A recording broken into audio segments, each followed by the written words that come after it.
Hello everyone, welcome back to the channel. So in today's video, I'm going to show you exactly how to activate your EE SIM card based on whether it is a new SIM, a replacement SIM or an upgrade.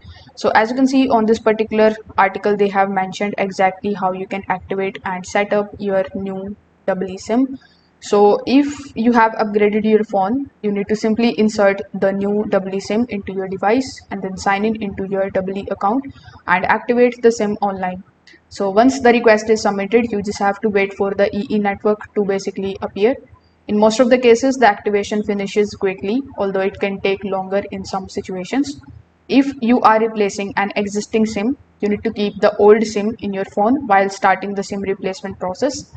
EE will verify your account, ask for the serial number which will be printed on your new SIM, and then transfer your number to the new card.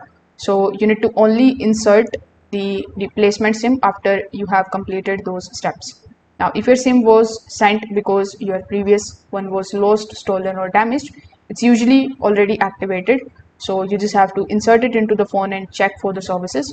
Once you have connected, iPhone users may also need to refresh the iMessage so it links correctly with the mobile number. So that's how you can basically do it. If this video helped you out, make sure that you like this video and subscribe to the channel. Thanks for watching.